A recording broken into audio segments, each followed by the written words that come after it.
Before you watch the video, please make sure to subscribe and turn on notifications if you want to watch more of my videos and that you don't want to miss out on. And if you want to follow my social media, check out my literature, art, and comics. All links will be down in the description below. Looking for Professional Artists. Written by K. Ro Khan. Note: this post was found on DeviantArt. The image was the Looney Tunes logo except with the words "Read the description" layered over it. The image's description is of the paragraph below. This post remained up only for an hour before it was removed by the user himself. I was fortunate enough to copy and paste it before it vanished. The post. I am a college student. I'm looking to keep this project in the dark as much as possible, which is why I'm posting this under a duplicate account. I'm looking to hire a team of professionals to help me animate a story. One that is a different take on a show that I'm sure you're familiar with. If you think I'm a blind fanatic that isn't prepared to be a director, I will show you some of my work if you're curious. However, I think it's important to explain where I got my inspiration from. It was the weekend and I was at the age of 19. My family offered to pay me if I did some babysitting for my niece. Since it was only 2 days, I accepted the offer. I couldn't complain. My family is known for being generous and overpaying for services done to their home or yard. I also needed the money for my hobbies. Speaking of hobbies, my niece had a number of them. She would play video games, watch shows, and show me projects she was working on from her arts and crafts class. Everything worked out fine until I noticed something strange with her behavior. Whenever Looney Tunes played on the television, she would always walk away and do something else. This made me confused because she used to watch the show, but I didn't say anything about it at first. It wasn't just the show. Every merchandise related to Looney Tunes would cause her to try and get away as quickly as possible. I took my niece to Walmart. We had to go there to grab some groceries and supplies for art classes. I grabbed some color pencils. I heard my niece let out a yelp as if something had startled her. It turns out that she noticed a coloring book that had a picture of Bugs Bunny on it. She wanted to leave the aisle as quickly as possible. I covered the book and then checked out of the store with her. I didn't understand my niece's behavior. I know Looney Tunes is weird at times, but they were still kid-friendly despite the banned episodes. I know it's something that can be enjoyed both by kids and adults. That's what made shows amazing back then. Not to sound like a 90s person. I had to show my niece the light. Maybe I could convince her to like the Looney Tunes again. About an hour later, I finally had the courage to ask her about the show. My niece apologized for her behavior at the store.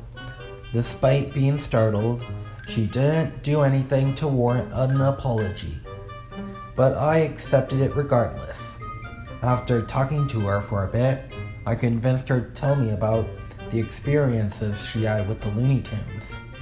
She was watching television one night while one of her babysitters was cooking. It wasn't the actual show. It was the spin-off, Baby Looney Tunes. If you don't know anything about the show, it takes place in a home run by Granny. She's the one who's always beating up Sylvester. It's a dull/boring experience with most of the episodes having nothing interesting to look at. The cast also had little to no personality compared to their regular adult counterparts. Its only purpose was to have morals at the end in an attempt to teach kids right from wrong. The icing on top of the cake were the forgettable songs. My niece claimed that the episode she watched started off at Granny's place. The Baby Looney Tune cast is playing indoors due to a thunderstorm outside. Petrunia Pig is shown running from Tasmanian Devil in a comical and cute sort of way. Everyone watches Tasmanian chase the pig out of the playroom and then go back to what they were doing. Afterward, Sylvester shows up, entering the room and looking nervous. Sylvester then goes up to Bugs and Daffy, who are passing an inflatable ball around, and tries to talk to Bugs and Daffy, but stutters a bit, unable to get a sentence out. He quickly runs off. Bugs tried to get up and go after Sylvester, but Daffy stops him, telling him that it's nothing to worry about. Daffy believes that it's none of their business, and Bugs lets out a sigh. Despite the situation, Bugs and Daffy go back to playing. Sylvester is seen wandering the home. He bumps into Melissa Duck and quickly runs off after Melissa tried to greeting him. He is then seen trying to hide from everyone, but is found at each attempt. Sylvester gives up after he's discovered 4 times and heads towards the kitchen. He finds Granny cooking something. Sylvester is quickly noticed by their caretaker. Granny looks at Sylvester and tried asking him what was wrong. After Granny's question, my niece told me that the rest of the scene only showed Sylvester, who was stuttering words around. It takes a little for him to break out of the stuttering and say his first line in the episode: "I want to eat Tweety." The next scene reveals that 2 days have passed. Bugs and Daffy are now drawing. Their drawing skills aren't good because they're infants. Daffy points out that he hasn't seen Sylvester for a few days, which causes Bugs to become concerned. He finally convinces Daffy that they need to find him. The two explore the household, looking under various objects. It isn't until they reached an empty room that isn't shown in any of the other episodes that Sylvester is found. He is locked in a cage. The cage was supposedly rigged with electrical wires around it, which would have been normal for the main series. But this was shown in a watered-down spin-off, a show that had no signs of violence or abuse before this. Bugs is terrified, not taking this well. He asked Sylvester why he was being punished. He replies, telling Bugs that he's a monster and needed to be locked away to protect everyone. When questioned about it, Sylvester said that he was only taking Granny's advice. It then cuts abruptly to Tweety, who is crying while being comforted by Granny. A couple of bandages were being applied to a bite mark. Tweety was sobbing at the pain he was in, unable to control his tears. "Why would he do this? He was one of my friends. Did I do something bad?"